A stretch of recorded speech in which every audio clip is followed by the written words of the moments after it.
我都睇完之後好大感受。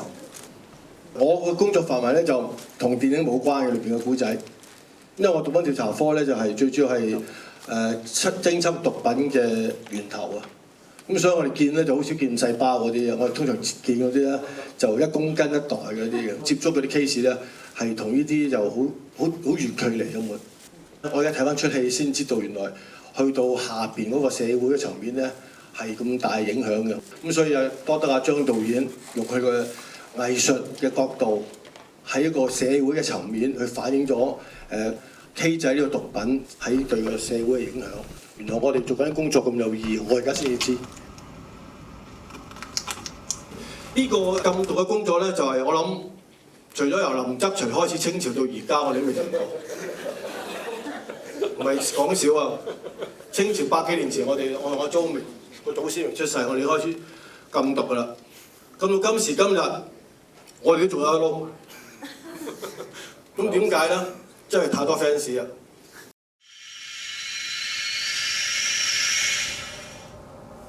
索 K 其實係一個感受咧，就係好過癮嘅。你經過呢啲飯上到腦，有一個歡愉嘅感覺。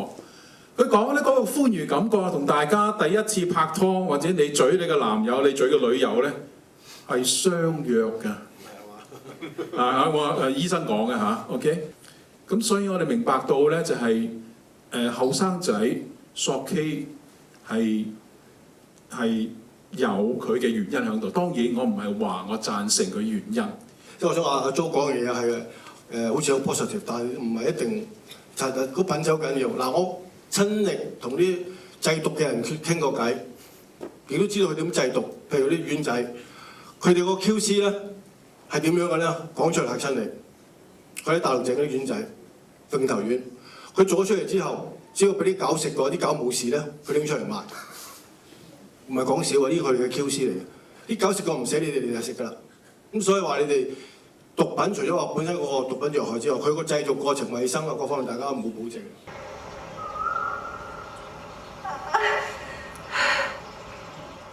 其實唔好淨係以為係僆仔僆妹係索 K 啊，係佢見過個醫生見過 case 係70歲嘅年長啲嘅先生咧都索 K。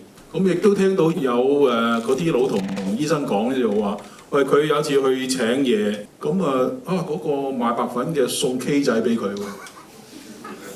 咁送 K 仔賣白粉送 K 仔，咁點解咧咁樣？咁其實而家都好醒嘅 marketing。你知道咧就嗰個白粉市場咧就開始式微，咁就開始就送啲 K 仔，就俾啲人試嗰啲新嘅嘢咁樣，等啲即係年長啲嘅都開始活化啲咁樣，咁跟住就試下就開始賣，咁嘅擴闊市場。白粉生意同埋索 K 或者 K 仔生意呢一類咧，邊一種嘅盈利大啲咧？個 trend 即係市場方面嚟睇啊，係。千祈唔好食白粉啦，係咪？大家都知道白粉冇人食嘅啦，仲食白粉包晒啦，索 K 啊嘛而家。咁但係籠統啲嚟講啦。毒品呢門生意咧就一路變緊，咁但係你話係咪黑社會同白粉有關咧？答案一定唔係嘅。做白粉未必係有黑社會，有黑社會未必做白粉。咁joint venture 都有，唔同黑社會背景或者唔同終於有人出錢做嘅又做到。咁但係你話你以前可樂英高，即係話係呢個 K 仔高咧？講成本先好冇？講做生意講成本啊，點做生意啊？成本可能高好多。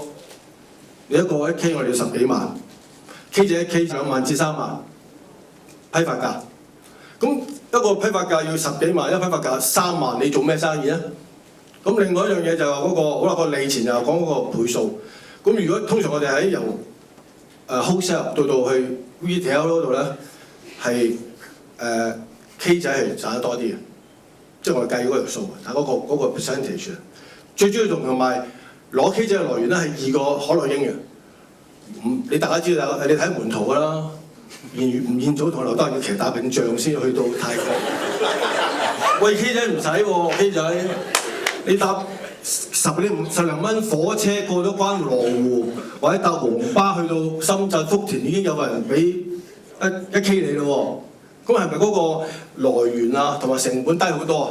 咁所以呢行生意咧就越嚟越多人參與，越嚟越多人玩啦。咁實禁毒係咪就係我哋警方或者政府嘅事幹啊？實真係做唔晒我哋。好多後生仔都想知道出去 red 啊，係感受下咩叫 disco 啊，或者 rave party 啊咁樣。